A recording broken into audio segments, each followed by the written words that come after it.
Hey there, my sewing students. I've created this sewing tutorial for you to show you step by step exactly how to put together this classic tote. It's actually a really simple project that we'll be using a couple of our classes to be putting it together. Anyway, depending on whatever point you're at with the tote, whether you're at the very beginning or in the middle, you're going to want to use the timestamps below to get you to that point because they sort of work like chapters in a book. Anyway, I even show you how to put and tape the pattern together. So let's get going. Go ahead and use those timestamps and watch what you need to watch. The pattern for this tote bag is 9 sheets. Whether I gave it to you in class or you printed it out from home, you should have 9 sheets, and they are numbered on the upper right here. So if you printed this from home, before I show you how to put it together, I just wanted to mention that up here you do have a ruler or increments. So just to make sure that you printed it to size, you can just line it up with any ruler. I just happen to have my seam gauge here, and just make sure that it is accurate. So now I'm going to show you how to tape this together and how it goes. And it's actually really simple. I won't even show you the taping part because it's pretty simple to do. Well, maybe I'll show you how to tape one, how I get 1 or 2 of them taped together. So it goes by threes. You're going to line it up 1, 2, 3. Then the next row will be pages 4, 5, 6, and the row under that 7, 8, 9. All right, so I start with 2 first, of course, and I just put a nice long piece of tape right here. And depending on your printer, if you did not remove the white margin, you're not going to see the full circle being created, but that's okay. All right, as long as you line up your paper here, okay, and here, and the circle almost looks formed, you're going to be okay. I wouldn't stress over this part at all. All right, so just add your tape and do your rows until you have your 9 set up. Let me show you how I tape these together. I did this one because it didn't go so smooth on video for me, but here's how I do it. So make sure they are in order. So we're going 1, 2, 3. I kind of just put them this way just to help me out. And what I like to do is put the tape on one sheet first. This isn't the only way to do it. If you could figure out a way that's easier for you, go for it. And you're going to match up the dot there. And again, don't worry if your dot didn't all print out. As long as you could just lift it. You don't have to start over like with tape or a new sheet of or new print. You could just lay it right on. All right, guys, seriously, for me, it's challenging because I'm trying not to stick my head into the video, but I need to get like really close. There we go. Okay, boom, done. And now I'm going to continue. I'm going to add 4, 5, 6, 7, 8, 9. This is what the pattern will look like once it's all taped together, going in order, in the page order. All right, and this down here, I actually didn't finish taping up here because this is nothing. There's like no pattern here. I just taped the important area here for the handle. So if you did not take away your margin markings, and if you printed at home, or if I gave you this print and it didn't have, the full circle printed out, it's totally fine. I just want you to make sure that your box here, your pocket, is 10 inches. So you could just measure it up. And if, as you can see here, it's exactly 10 inches to the edge here. So I don't even have to do any cutting on this side. I'm just going to bring this all the way to the end, and I'm going to cut just like that. And the handle doesn't matter because you can make this shorter or longer, but this is supposed to be 15. So I'm just going to cut right here. And I can add, or I can cut all the way and leave it at the edge. It'll just be a little longer. So just not to make it harder for myself, I'm going to make a marking there, knowing that I'm going to cut it right there. Okay. All right, so here we go. I'm going to cut this out with a scissor, and then I'll show you the next step on what to do. So what you're cutting out is you're just following the directions here, which are really simple. Cut along the solid black line. So you have skips here, don't worry about it. Just cut right through with your scissors. Now, a quick thing I want to mention, if I haven't mentioned in class, please do not cut this paper with your fabric shears. Definitely just use regular shears that you cut anything with, or scissors, whatever you have, but not the ones that you use for your fabric. And again, these lines here didn't print, but we just know that they actually connect. All right, let me get cutting. I like to cut with a straight edge ruler and an X-Acto knife, just because I like that with my super messy cutting mat. And I just like it this way because it goes quicker and it's easier for me. But of course, I don't expect or even assume that you guys will have this at home, so you go ahead and use your scissors.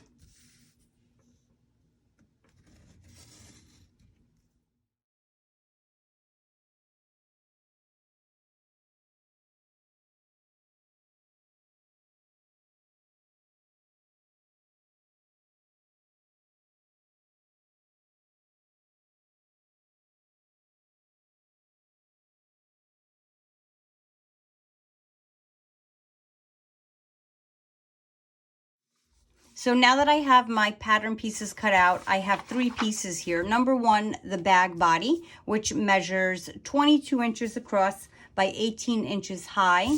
Then I have the tote handle, which measures 5 inches across by 15 inches high. You can even shorten this if you don't want such long handles. And then you have the pocket, which is 10 inches by 10 inches.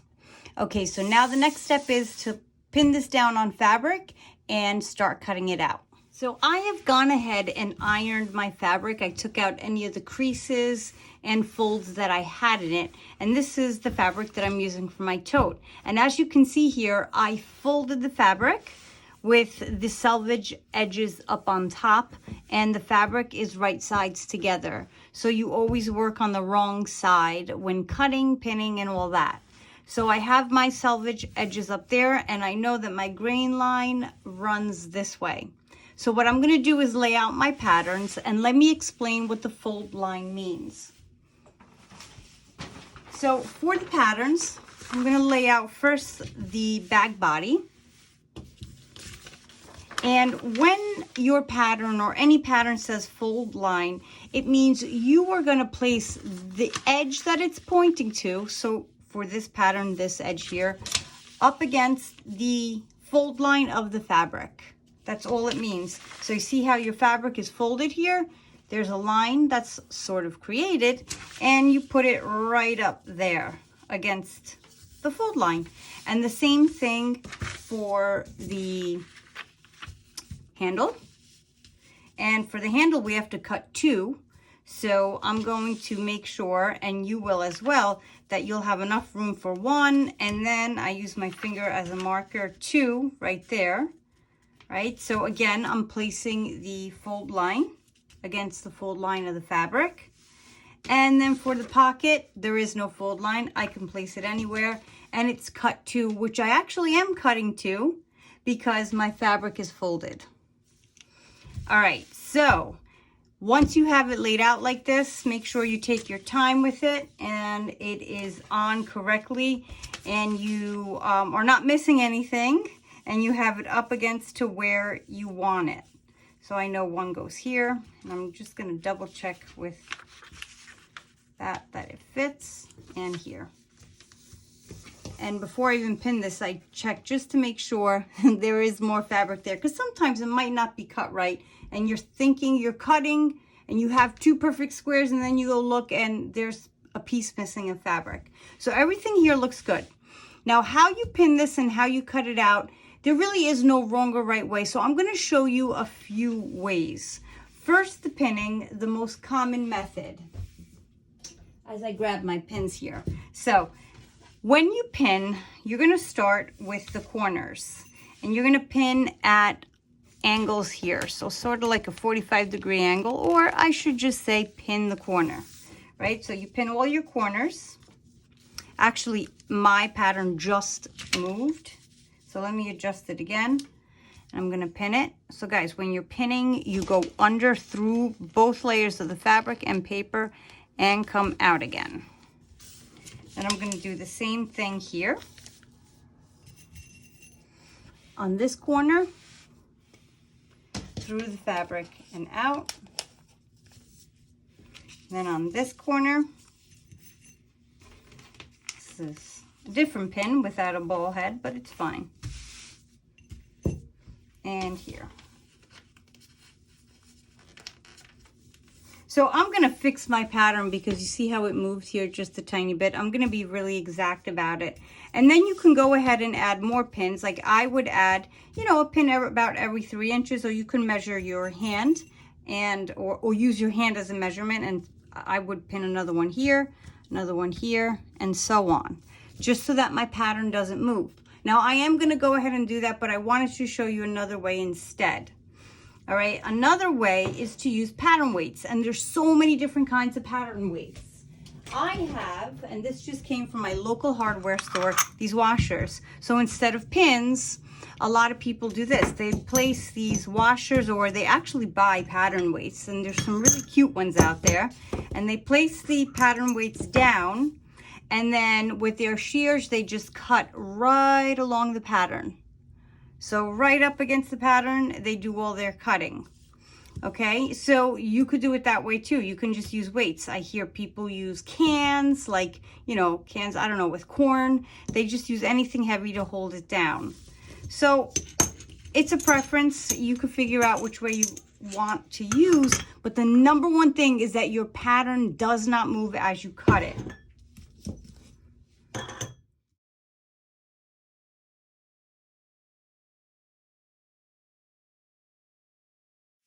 So for the handle, because I have to cut 2 of these pieces, what I'm going to do is pin one down, making sure that it is lined up to my fold line.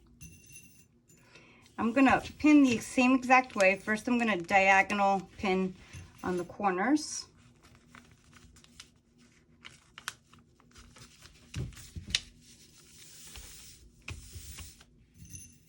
I'm smoothing out, making sure that my fabric underneath is nice and flat, and it didn't really move as much. And now once I do this, before I even continue pinning, so what I'm doing right now is a no-no. See how I did that? It may shift the pins. Okay, what I'm gonna do now is I'm gonna trace, all right, with my white pencil. And it is a pencil that I typically use. Sorry guys, here I am back. It is a pencil I typically use on fabric. And I'm gonna trace.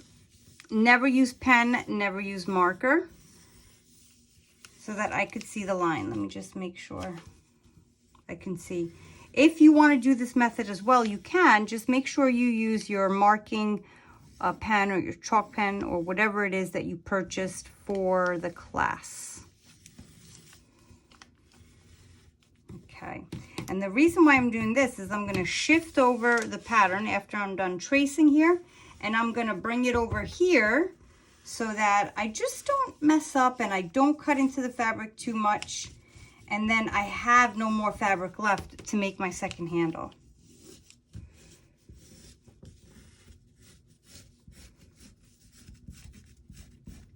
And you can cut your entire pattern out like this, meaning you can pin everything down or use weights, trace it, remove it, repin the fabric, and cut. If you think that is more helpful to you and it's not more work for you, there is nothing wrong with that. But you always should have your fabrics pinned when you're cutting. You never cut without pins.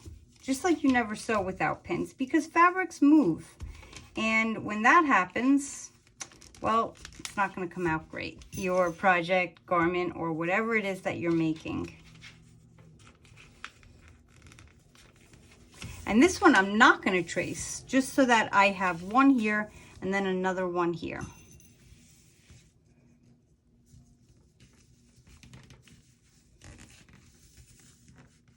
Now your pin, another thing I wanted to mention is your pin shouldn't stick out of your fabric, of your, your pattern. Here's what I mean. Here's my other no-no I'm doing. So you see how my pin right here is sticking out? It's coming past my pattern. Your scissors not going to get through that, or your shears. You don't want to do that. So make sure you pull them in and that you don't, you know, mess up your shears or nick them or anything, because that's in the way.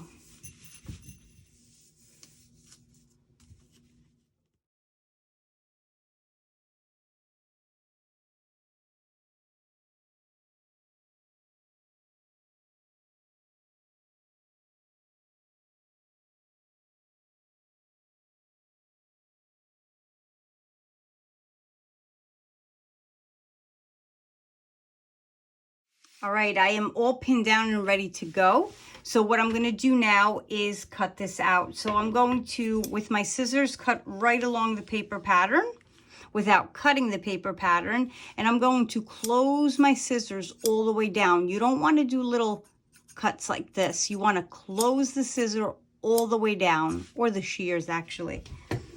So this is what I mean, all the way down. You actually get straighter cuts that way. And if you're not used to cutting that way, then this is great practice. You'll get the hang of it soon.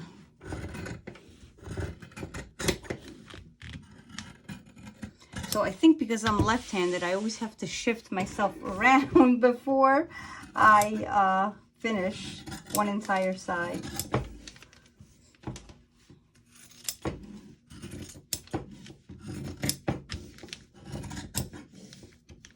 Now that I have all my pattern pieces cut out, still with the pattern on them, I realized I forgot to tell you something so important, that wherever you have your fold line, you never want to cut here. You need that fold there because it doubles the pattern in size. And here's what I mean by that. You know what? I'll show you on the handle. You need that there because your handle isn't going to be 15 inches long, but it's going to be 30 inches long. So whenever a pattern shows you fold line, yes, you place the pattern on the fold line, but you never ever cut that fold line. All right, so now I'm going to unpin all of the pattern off of my pieces, and I'll show you how to create the pocket. What I like to do with my pattern is fold it up and use one of the sheet protectors to store it, and I put it in a binder. You may want to do that too, because they're really not a one-time use. You can use it as many times as you want. Okay, so now we're going to make the pocket. I'm going to push aside all of the other pattern pieces, and now we're going to focus on making the pocket first. So I already started pinning it, but I want you to make sure that they are right sides together and that you have lined up all the edges and they all match. And I started pinning on the diagonal in the corners.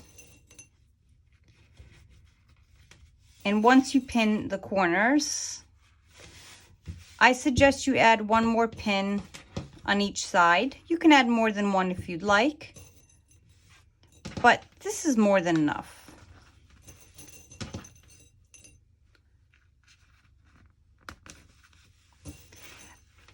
All right, once you're all pinned, and remember, you always pin perpendicular. So if you're going to be sewing this way, you're going to put your pin this way, right? So it's like perpendicular to your sewing line. And then when we sew, we're about to get up to it, we just pull the pin out. All right, we're going to leave about a 2 or 3 inch opening. You don't have to measure it at all. You can just eye it.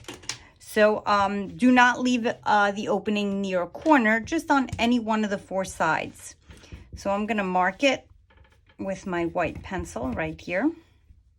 Actually, I'll make it a little bit wider so I don't have any issues. Now I'm going to set my little seam guide on my sewing machine, my little magnetic one, so that it's 1/2 inch. And we're going to sew with a 1/2 inch seam allowance all around the pocket, but we're going to start at one of my markings. We're going to do a back stitch there, and then we're going to go around and we are going to pivot at 1/2 inch, right? 1/2 inch seam allowance. And then I'm going to stop right at the other marking. So you're back stitching at your markings as you sew with a 1/2 inch seam allowance. And we're going to walk over and do exactly that in a moment. Now, if this is your first time sewing anything square, It shouldn't be, but if it is, and you're thinking you may not know where to stop to pivot, what you can do is mark where your 1/2 inch mark is. So you can make a line right there, and then another line.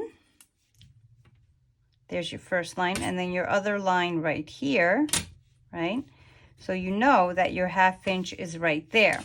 So you could do that to your corners if you think that will help you to know exactly where to stop for your 1/2 inch. Okay, sound good? You can do all 4 corners. Now I'm going to go over to my sewing machine and sew this. So I have threaded my machine with a navy blue thread so that it coordinates with my fabric choice here. And my seam guide is set at 1/2 inch. And my stitch length, I also have it set at 2.5. So now I'm ready to go. Here is the first marking that I made for the opening. The opening's right here. We're not going to sew there. I'm going to start right here and back stitch.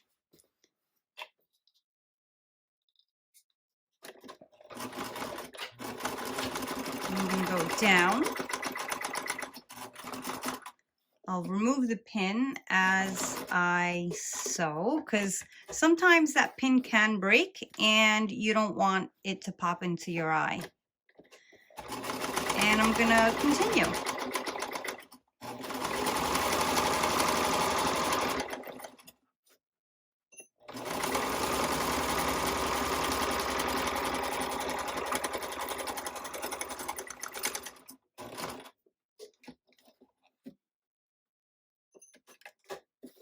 Pivot.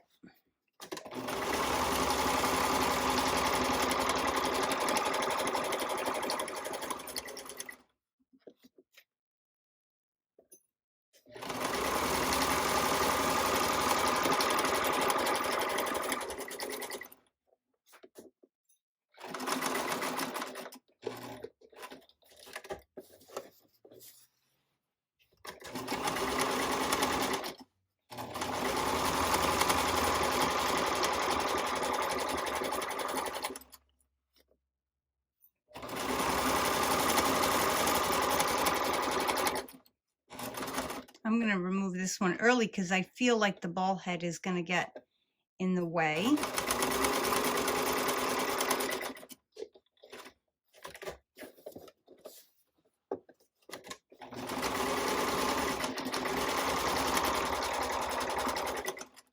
And now I have reached my other marking. I honestly almost went past it, and I'm going to back stitch right there.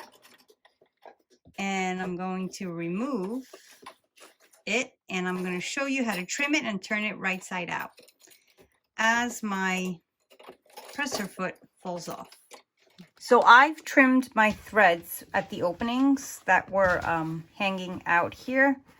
And what I'm going to do is just on the corners, I'm going to trim off the corner fabric. But I'm going to get close to the seam but not cut it. All right, I'm going to do that to all 4 corners. And the reason why we do that is so that when we turn it inside out, there's not too much bulk in there. And when we push it with our turner or whatever you're using, I'm going to be using a chopstick, there's not too much bulk there. Like it actually forms a corner and it's not like stuffed with fabric. Now you're going to turn this right side out. And like I tell my younger students, you're going to make believe, if you've never done this before, like this is a t-shirt. And this is like the neck hole of your t-shirt, and it's kind of like it just came out of the dryer and you want to turn it right side out again. And what you do is you just push it right through the hole, or really the opening technically. And I'm going to use my hand to just try to get it looking okay. And then into the corners I'm going to put my chopstick, because that's going to be my churning tool, but you can use whatever churning tool you want. Just don't use something sharp because you can obviously puncture a hole in the corners. So here we go. I'm gonna just pop that out. Now if we didn't trim the corners, these would have been like kind of not square at all, and it just doesn't look good. Just going to make sure I get all 4 corners. And now what we're going to do is we're going to give this a good press. so it's nice and flat. But before you do, just make sure all your seams are pushed out. And I'm really liking this print. Love it.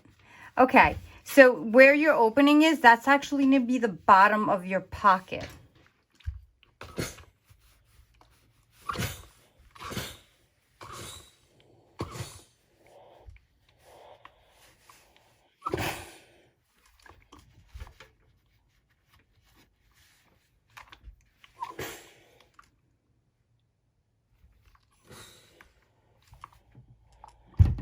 And my opening is down here, and you don't even need a pin or anything because you just kind of folded it in and it really stays well with the crease. So my pocket is ready to go, and this is going to be again the bottom of my pocket, and this is going to be the top. And what we're going to do is top stitch this. So with my seam guide already in place, I'm going to put this right back under the sewing machine, and I'm going to give it a 1/2 inch sewing sort of seam right here, just quick sewing line right here, and I'm going to back stitch on the ends. So now I know that that is the top of my pocket, and it kind of cleans it off really nice. My machine is still set at the same settings as before with the 2.5 stitch length. Back stitching on the beginning.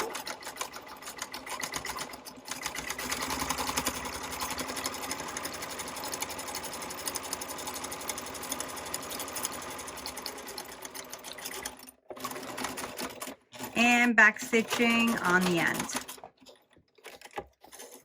Now I'm going to trim my threads. So the pocket is totally done and it looks great. And now the next thing you're going to do is you're going to get your fabric, your large fabric or the body of the tote, and you're going to turn it right sides together. As I have all these fraying pieces from the fabric here, and you're going to fold it so the tops match. Here we go. And so the tops match here and the sides match. And this is basically the front of your tote. If you have like a different type of pattern and you want to flip it around and it's not a repeating pattern and there's something different on this side, you can make this side your front. So you're going to make sure that the folded side is nearest to you and that this top here is the opening or the top of the tote. And you're going to take this and you're going to eyeball this. Literally, you are going to place this where you think the center is. So I'm going to use my seam guide because I have it here to sort of help me out. But I am going to pretty much eyeball it. So I think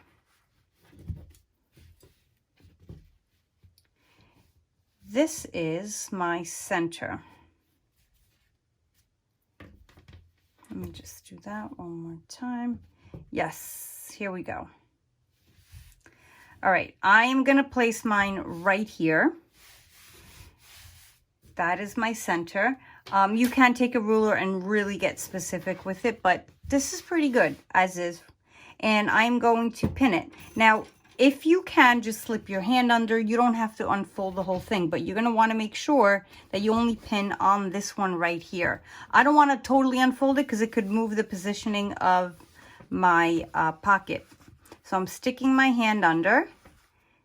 So while I pin the corners of the pocket, I'm only pinning on this one, right? I didn't go through. I'm going to do the same here.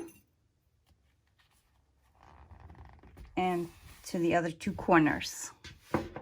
This is kind of hard to see, I'm sure, because you could barely see the pocket because of this pattern or color.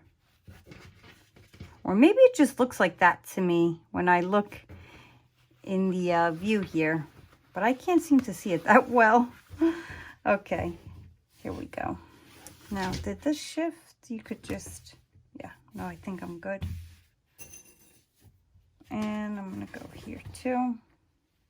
Careful not to poke myself. But it wouldn't be the first time, or I'm sure last. And now what I'm going to do is go over to the sewing machine, and I am going to sew this. This time I am going to open it up because it's in place. But I'm going to sew the pocket in place. right? So you're going to want to make sure that, again, it's not folded because you don't want to sew this other half onto it. And I'm going to start at the very top and with about 1/8 of an inch seam allowance, which means very close to the edge of the pocket. So as close as you can get it, staying nice and neat and straight. I'm going to back stitch on the top. So my top stitch of the pocket is right here. I'm going to start above that at the very beginning of the pocket. That's the opening of my pocket. I'm going to go down and I'm going to back stitch. I'm going to sew all the way down very close to the edge, or 1/8 of an inch seam allowance. And then I'm going to pivot, sew, pivot up all the way to the top and pivot. And of course I'm not sewing here because that's my pocket. Okay, off to the sewing machine. And here we go at the sewing machine. I'm going to get started. I'm actually going to remove this first straight pin because it was in my way, and I'm going to get started.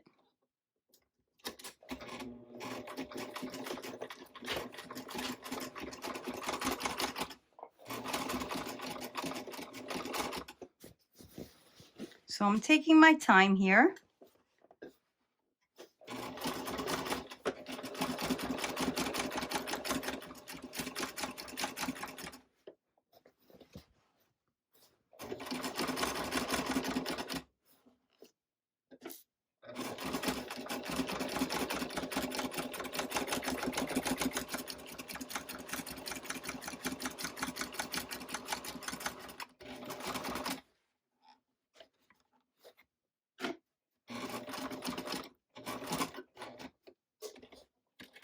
So now when I pivot here, leaving my needle into the pocket and the tote, I'm going to roll this up. This long end, because now how do I explain this to you? The tote's really not going to fit in here, and I don't want to mess it up or really crinkle this side of the fabric because it could throw off the positioning, even though I pinned it really well. See how I just rolled up the tote?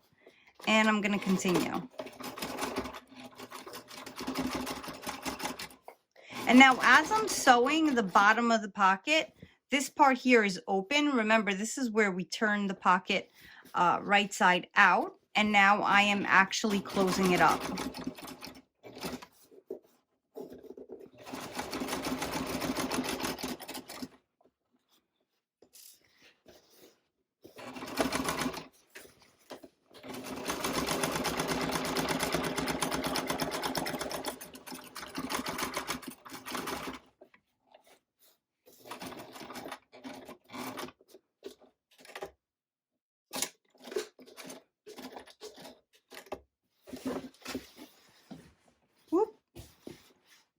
Sorry, shifted there a bit.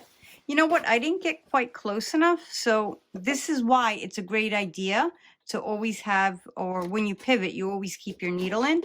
I'm going to actually move it manually to the point. There we go. That looks right. And I'm going to continue sewing.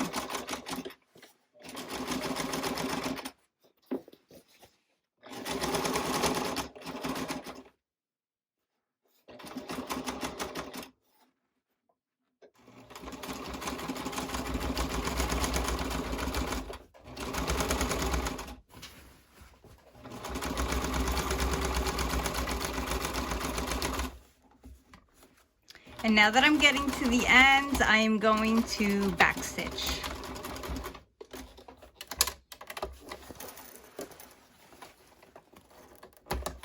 All right, so this pocket is sewn in place and this tote is looking so nice. Well, at least I think so. So now I have it wrong sides together. And what we're going to do now is we are going to sew a French seam on the sides. Okay, it's nothing to do here because the fabric is already one piece. So we're going to sew these sides using a French seam, which we already learned how to do. But of course, I'm going to walk you through the steps anyway. So I'm going to pin these sides together. And then what I'm going to do is go over to the sewing machine and sew a 3/8 seam allowance here. So align with a 3/8 seam allowance.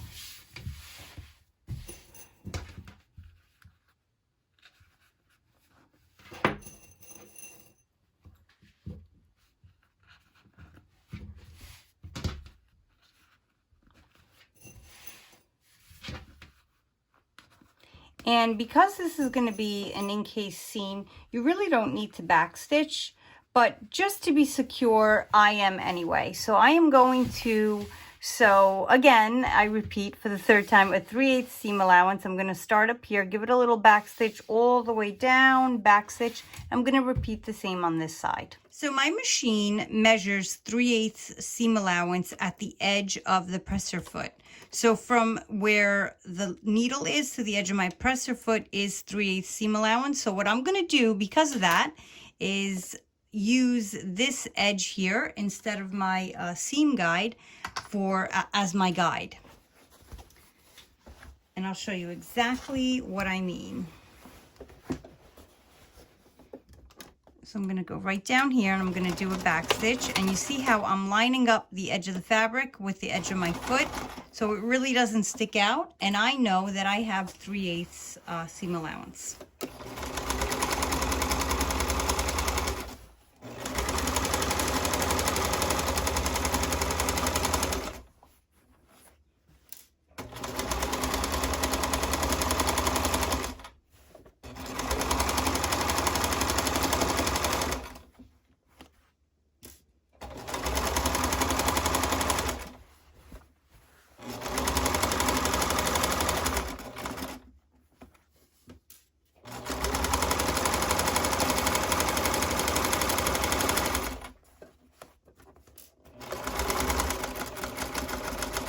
Back stitch at the ends as well, and I'm going to do the same exact stitching on the opposite side so you know what that looks like, so I don't even have to show you.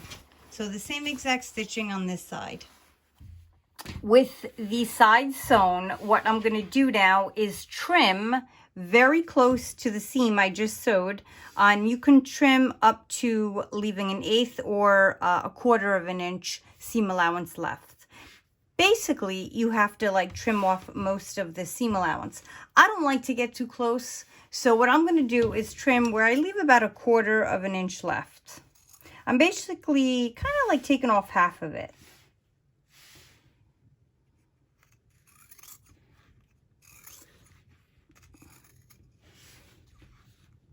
You can get closer with yours if you'd like. It's totally up to you.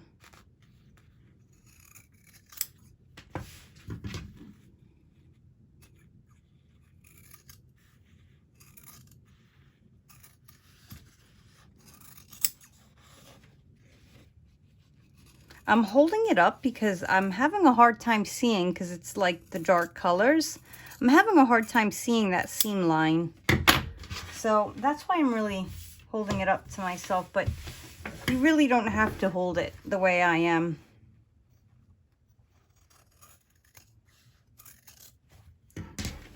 And I'm going to continue the same thing on this side.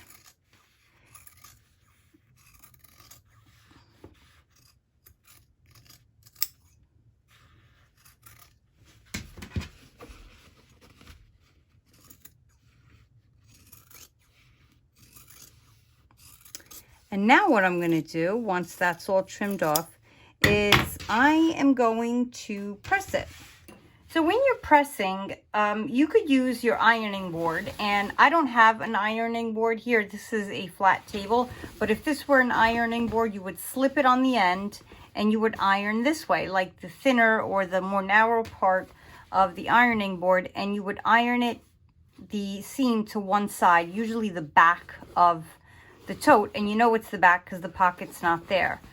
So you can iron the seam down towards the back, or it would be even better if you can butterfly it. So instead, because I don't have my ironing board, I actually happen to have one of my ironing tools here. And if you remember this from your textbook reading, this is a seam roll, and it's a pressing tool. So what I'm going to do is use it, and I don't expect that you have one of these at all. So you can use your ironing board or whatever it is that helps you iron this the best way possible. So I am going to butterfly my seam here. Again, you can choose to just press it towards the back. Of course, if my iron was on, that would be helpful. And I'm going to press the entire seam open on a butterfly.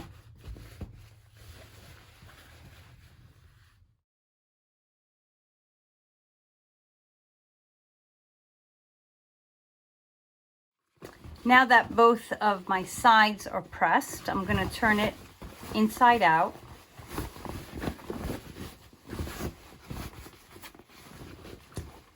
And I'm going to press it again. So again, you would put this on the or over the edge of your ironing board and give it a second press just to make it nice and clean.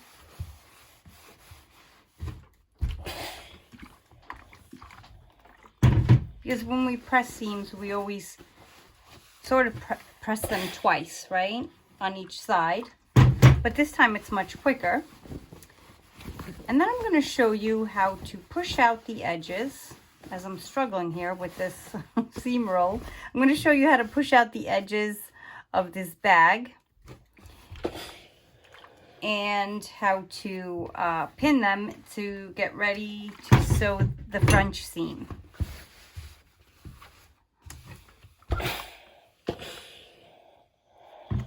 So now we're going to press this again to get it ready for that French seam. So what you're going to do here is first, I see that my corner is not totally pushed out, so I'm going to give it a little push there. And look at me, I did trim, it was just hanging out there. What I'm going to do is make sure that my seam is at the very edge. See how I'm doing that? I'm making sure it's there. You don't want your seam to sort of be like this way, you know, a little bit on the back or a little bit towards the front, but you want it at the very edge, and you're going to press. So I kind of check that with my fingers, just feeling for it. Even here.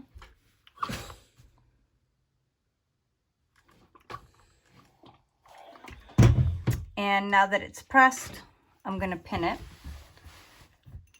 so I can save that good pressing and it doesn't shift. Again, if we're sewing this way, you're going to pin perpendicular this way.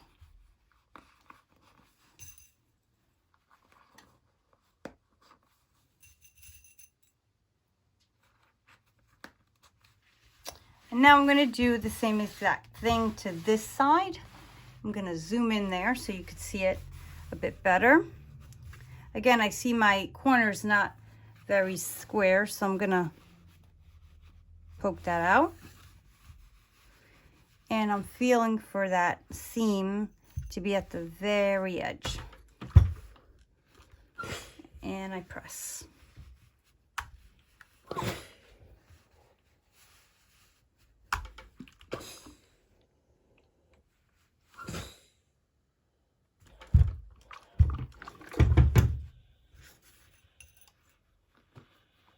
So now what I'm going to do is go over to the sewing machine and I'm going to sew the last seam here, and I'm going to be back stitching at the beginning and at the end. And I'm going to sew starting from either 1/4 inch up to a 1/2 inch seam allowance. Now it's going to depend on you which size you're going to be using, depending on how large you trimmed here. So just to be secure, I'm going to use 1/2 inch, but don't go larger than 1/2 inch, just to make sure I catch it all. You could even do 3/8 of an inch. It's up to you. You're going to make that decision when you're doing your tote, depending on how much you cut the seam allowance down to.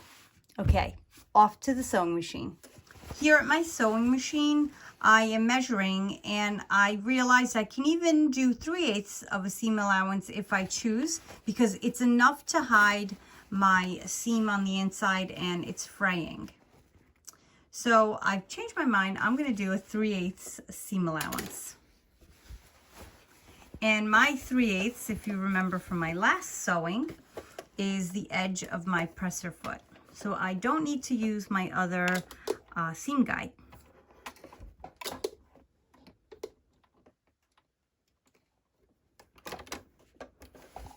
Okay, and I'm going to backstitch.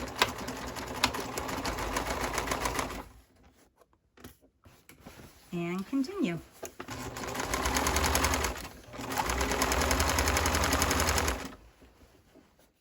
Get myself organized here. Here we go.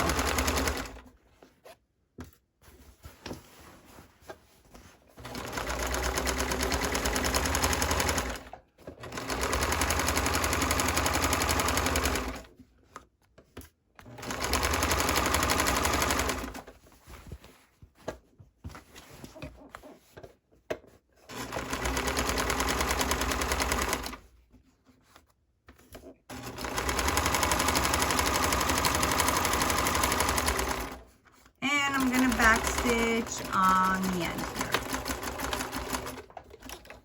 I'm going to do the same exact stitching on this end, this way.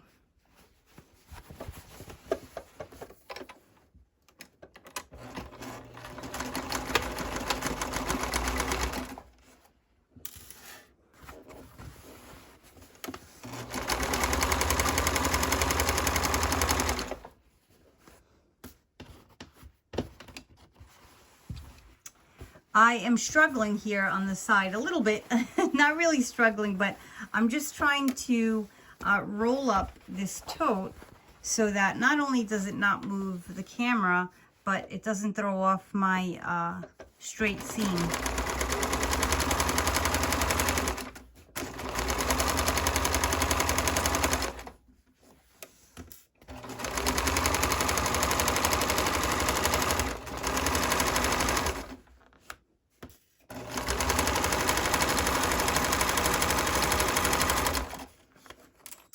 Of course, I'm going to backstitch at the end.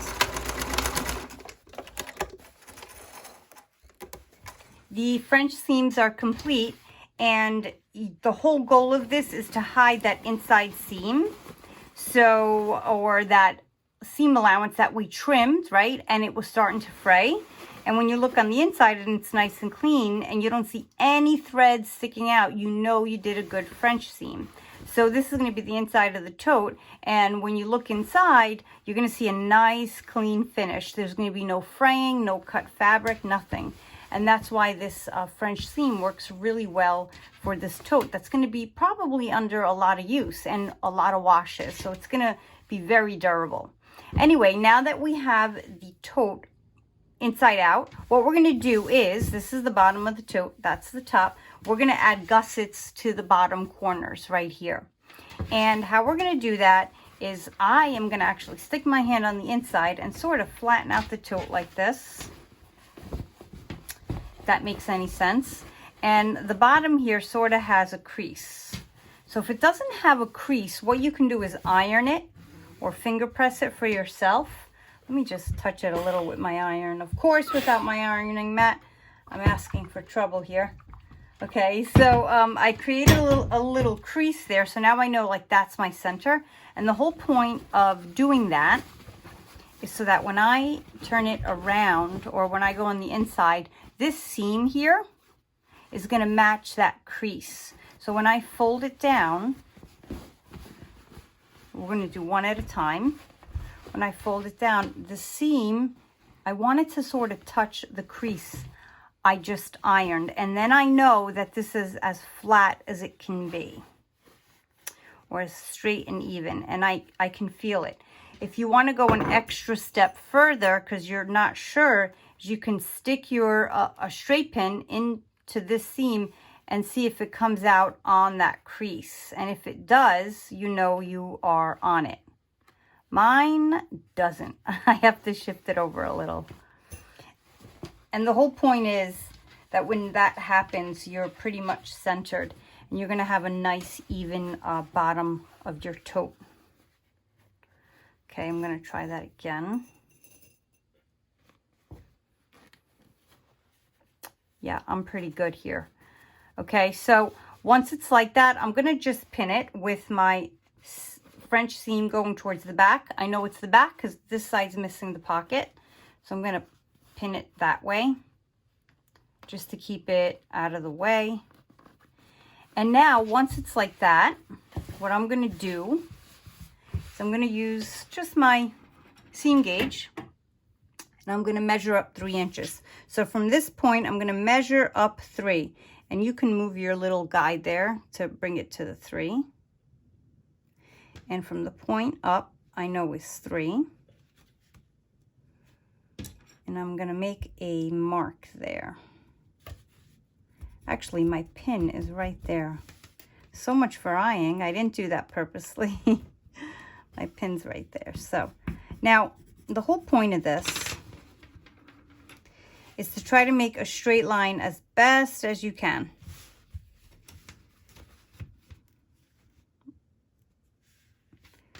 This is pretty sufficient just using this.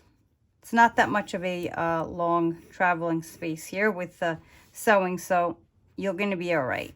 And what you're going to do after you do the same thing to the other side is we're going to go over to the sewing machine and we're going to sew a triple stitch right along this line, because this is going to take a lot of pressure when we put some heavy, I don't know, books or whatever you're going to use your tote for. So let's do the same exact thing to this side.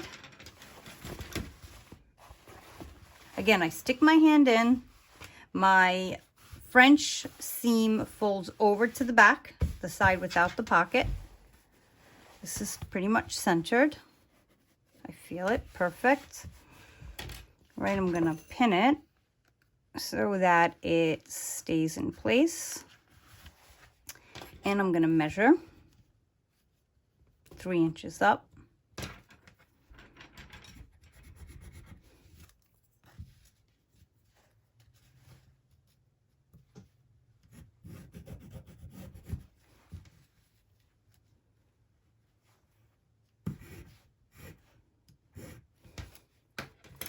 And again, I'm gonna sew, I'm actually gonna put another pin in here just to hold it in place, the seam that is, and I'm gonna sew with my triple stitch. So I'm gonna change or just adjust my stitch to the triple stitch, and right across there, I'm gonna sew.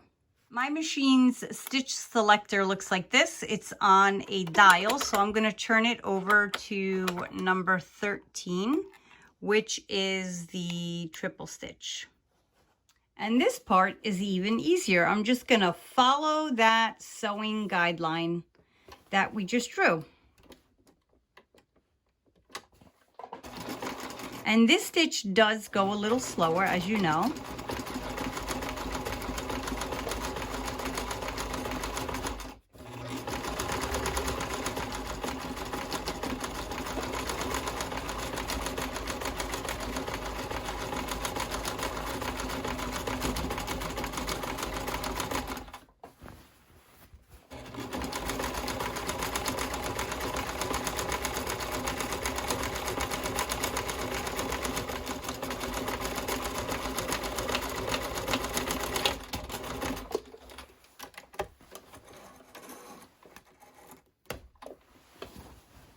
Looks like that.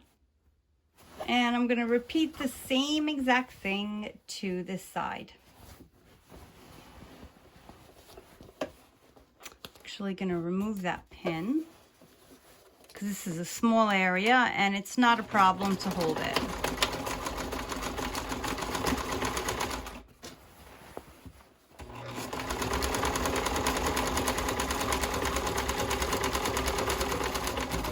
If your fabric is very thick, which the one I've given you isn't, but sometimes if you're using an even thicker fabric, you may have to go very slow or manually sew over this French seam because there's like a few layers of fabric there and you can break your needle, etc.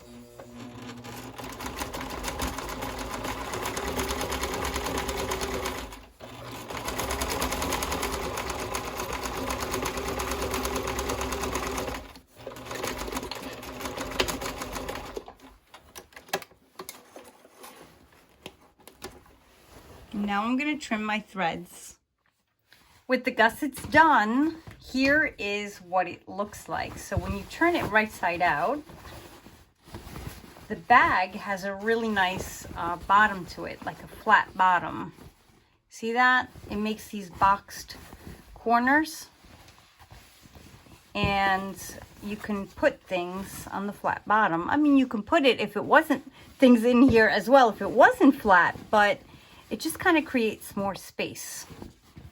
Really cute tote so far. No, it's not cute, it's pretty. All right, so I'm gonna push this aside, and now what we're gonna do is create the handles. So we're gonna start with pressing. Working on one handle at a time, you're gonna be on your ironing board, and you're gonna need your seam gauge set at 1/2 inch. So what you're gonna do is you're gonna press a hem on this entire length of 1/2 inch, and you're gonna press it also 1/2 inch on the other side. And it's really easy. And let me show you what that looks like. So 1/2 inch is right about there.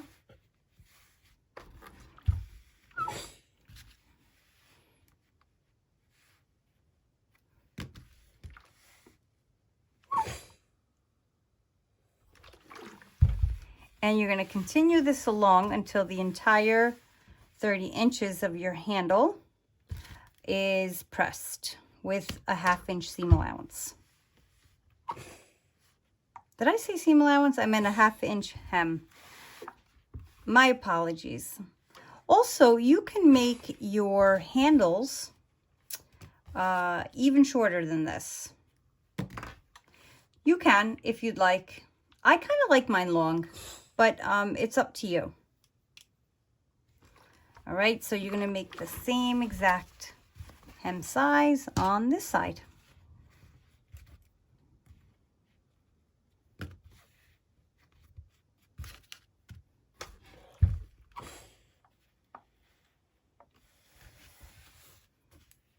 And of course, what I'm doing to this handle, you're going to repeat to the other handle. I won't bother showing it to you because I already did with this one.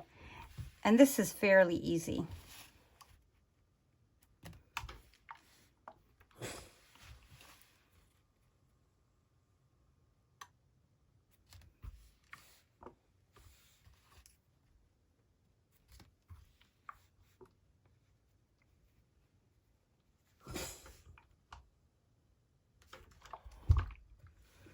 All right, so now that this is pressed, or both sides are pressed with the 1/2 inch hem, I'm going to pin. So I'm going to fold this in half so the wrong sides are touching and these finished edges are really lined up well. So it's a really smart idea to start in the center, because sometimes your fabric can shift and you might end up with an end that's like one end is like a little longer than the other. So it's kind of nice to just move it around a little like this, like just kind of shake it around, sort of center it that way, and start pinning from the center. So make sure your edges are right up against each other. One is not higher than the other, and you're going to pin. And as I'm pinning, I'm feeling with my fingers if they're aligned. And of course, I'm checking it out with my eyes, but you guys know what I mean.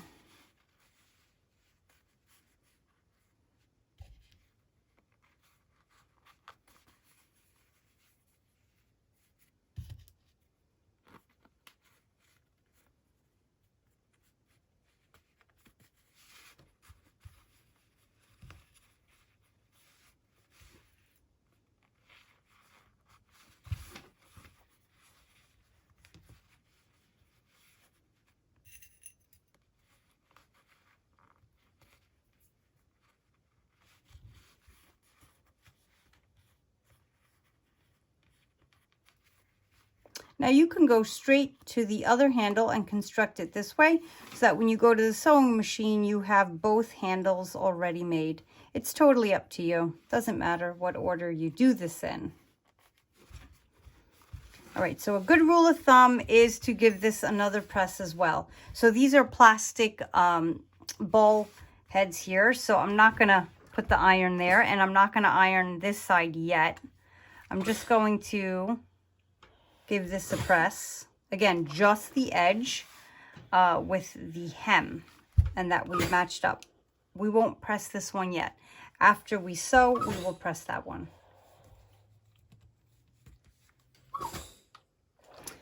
So what I'm gonna do, not on video, I'm gonna do the same exact thing, or set up this one the same exact way as this one, and I will show you right on the sewing machine how to sew this. I have both of the handles ready to go, and what I'm gonna do now at the sewing machine is I'm going to sew an 1/8 inch seam allowance, or very close to the edge, a top stitch. So I'm going to start on this end, and you don't need to back stitch, all the way down to this end, and I'm going to repeat it as well on this side, and I'm going to sew it close to the edge, or an 1/8 of an inch seam allowance, and the same thing goes for this one. So I know from my needle to this opening here in my presser foot is an 1/8 of an inch. So I'm going to use that as my seam guide. And remember, you don't need to back stitch for this one.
Now I'm going to repeat the same stitching.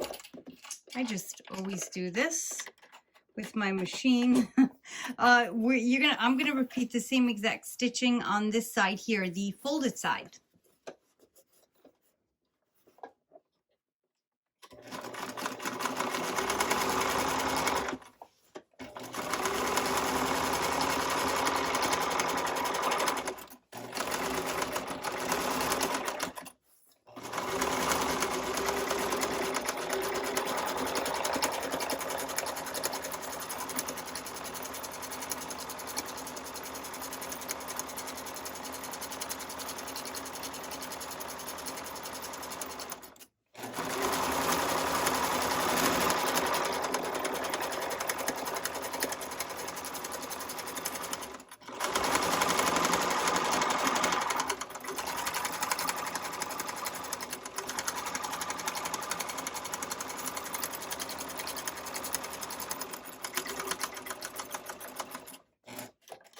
And now I'm going to do the same exact stitching to my other handle.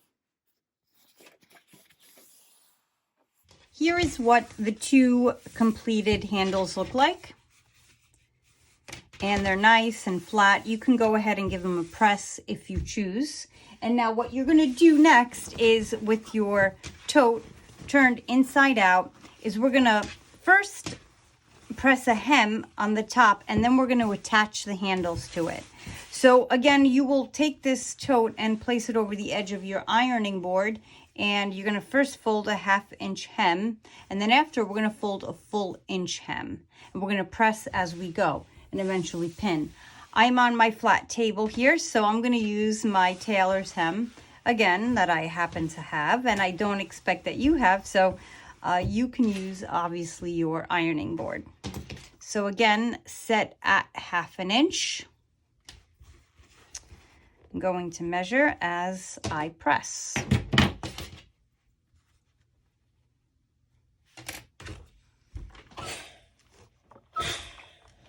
Now you'll notice as you're pressing hems that you'll probably start getting really good at, if you continue sewing, eyeing it.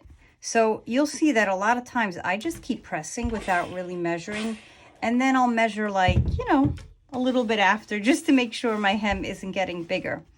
If this were a garment, I would definitely not do that. I would make sure I constantly was checking my hem allowance and my seam allowance, making sure it was always the right size.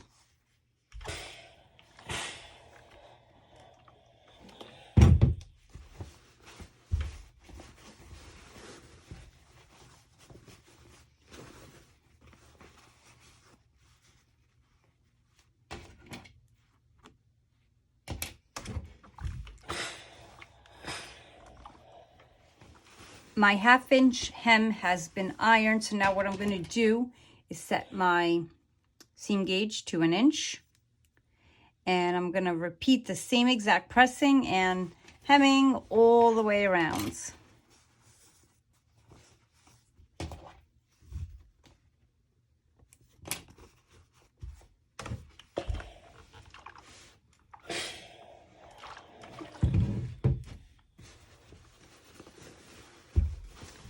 Remembering to keep your French seam folded over to the back of the bag. I'm going to admit that one of mine is flip-flopped and it's not. So I'm going to have to fix that, so I can provide you with a decent example of the tote. But I am not in any way perfect. I'm only human, and I am full of mistakes. And I point them out very easily, without a problem. And let me show you exactly what I mean as I make this 1 inch hem. So as I was folding, I guess I was so concentrated on sewing and keeping my camera from not shaking when I was sewing, that see how this, like, I made this one correctly go towards the back, but when it's at the gusset, it's going this way. That's not, you know, considered a really high quality, so I'm gonna fix that.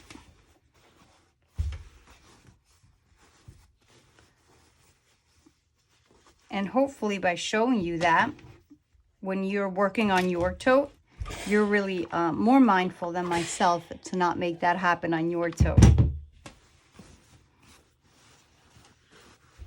Show you how to place and attach the handles onto the tote now that my 1 inch hem is complete. So when I open up the 1 inch hem, there's also a 1/2 inch hem under there. So I'm going to start with the front of the tote facing me, and I know that because I could see the pocket sewn in place here. And as you can see, the tote is wrong side out. So what you want to do and what you want to avoid is a twisted handle like this. So you're going to lay it out so it's not twisted. See how it looks right like this, like a tote handle. All right, so just like that, I'm going to flip it over, and I'm going to align it so that the line here of this edge of my sewing line for my pocket is sort of like centered in here, and I'm going to tuck this all the way under here, right? So this is sort of in the center here. You can't see it, but you can flip and see it there. And it's tucked under there, and I'm going to do the same exact thing here. And then I'm just going to stick out the French seam, and the reason why I'm doing that is I'm going to give it a quick measure just to see if it's pretty much accurate. All right, so I have almost 5 inches there all the way to the edge, and it's not on this side, so I'm going to shift it over a little. Okay, a little more, much better. Okay, we're good. All right, so now I'm leaving it just like this, and I'm going to make sure that the end of the tote handle really goes up to the crease there. It touches all the way up in this crease. Now with it in place, I'm going to flip this over. So let me get a little closer there. I'm going to flip it up, and I'm going to pin this in place. So when I'm pinning it, you're seeing that I'm lifting it up. I'm just making sure that I'm not pinning on that other side of the tote. I'm going to put a pin going down, because we're going to, our first stitch is we're going to stitch this edge of the seam. So I don't want the ball head there. And then after we stitch this, we're going to move it out of the way. We're going to get the pins out of the way, that is. And this one here. I'm going to do the same thing. I'm going to flip it up.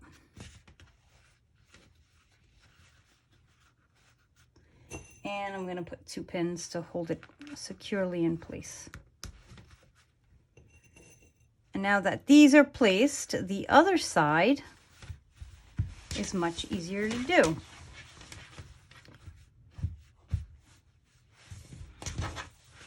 I'm just going to literally put them exactly where they are, because this is pretty even here. See how my fold here, or my hem, was unfolding? I'm just going to tuck that in. Anything could happen as you shift. All right, I'm just going to copy, and really the placement exactly where that one is here. I'm going to flip up, making sure that it's not flipped.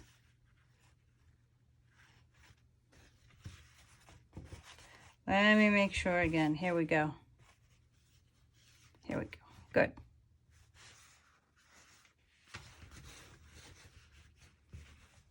So I did the same exact thing on this side that I just did on the opposite side with the handles. Now what I'm going to do is go over to my sewing machine, and with the triple stitch, so again I'm going to change my stitch selector to that number 13, but your other machine in the classroom is probably a different number. So I'm just telling you, mine's a 13. What you're going to do now is you're going to sew on this very edge here, again, as close to the edge as you can with that triple stitch. So if the sewing machine you're using doesn't have a triple stitch, definitely do a very small stitch, smaller than the 2-inch stitch length, or I should say the 2 stitch length on the machine, even smaller. And you can even go over it again just to make sure it's nice and strong. And then I'm going to repeat the same exact stitch. So for me, the triple stitch up here. So you're going to have 2 stitches, just like the handle has 2. I'm going to do a triple stitch all the way around on the bottom, around the bag, and then again all the way around on top.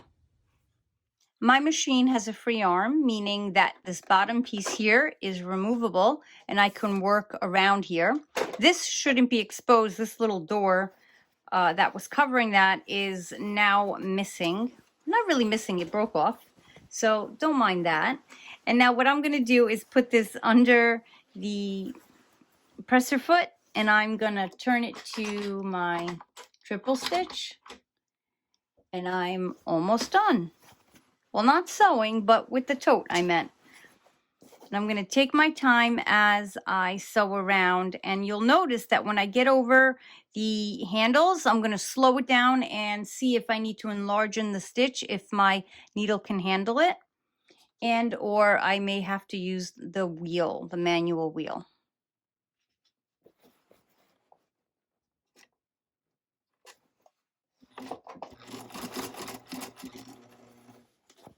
Okay, here we go.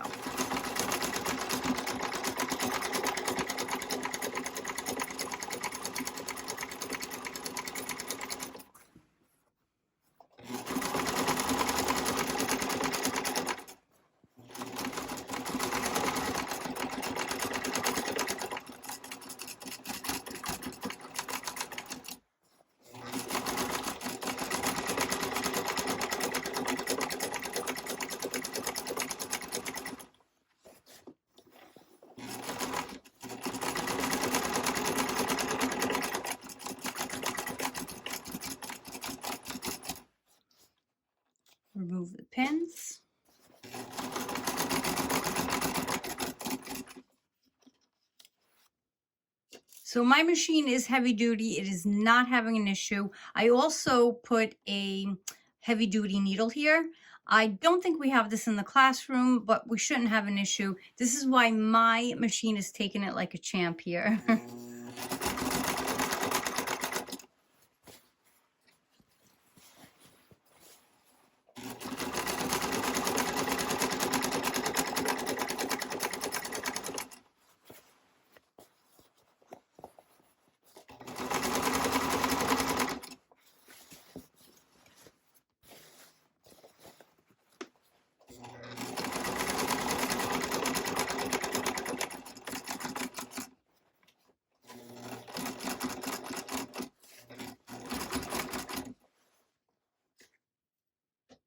So this is a lot of layers of fabric right here with the handle.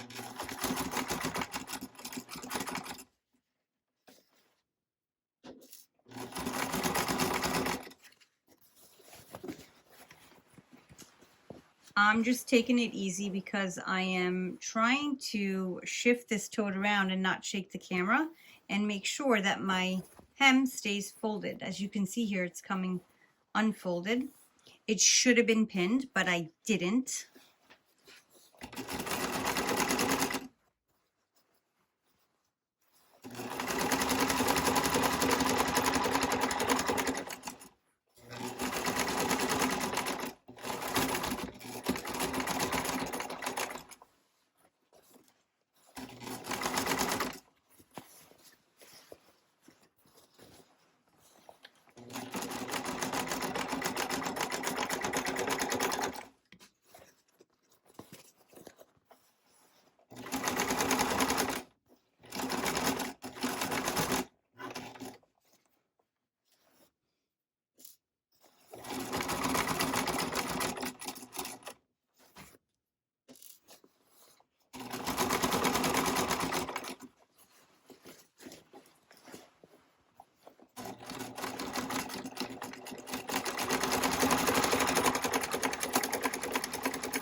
And now I have made it around a full circle because I see the beginning of where my other stitch is. So I'm just going to do a little back stitch there, and it's good. Now I'm going to repeat the same stitching as I knock this off again. The same stitching on the very top of the tote. So on the very top there, I'm going to stitch.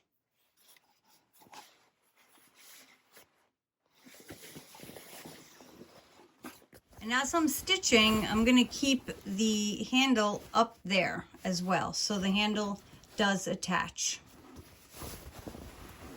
All right, let's get this started because this is literally the second to last step, and then after we will press the tote and it is completely done.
And this bag is complete. You can give it one final press to make it really clean and nice looking. So what you can do is fold the bottom in this way. See how it looks really nice? So you fold your bag this way.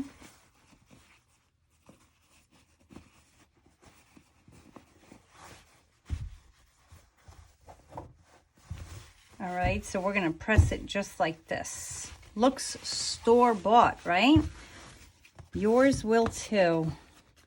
And now you can give it a nice press so you get a nice clean seam here.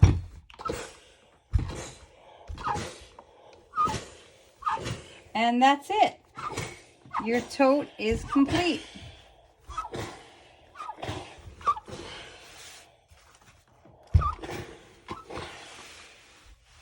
My sewing students, I really hope you enjoyed this tutorial and that you found it very helpful as you created possibly your first tote bag in a sewing class. So if you really enjoyed this video and you want to continue watching some more videos that are just as simple, what you can do is watch this video right up here of one of my really popular hobo totes. It is so simple to sew and put together, and also check out some other videos for creating other accessories if you really want to continue learning how to sew. Thanks again, and I will see you in class.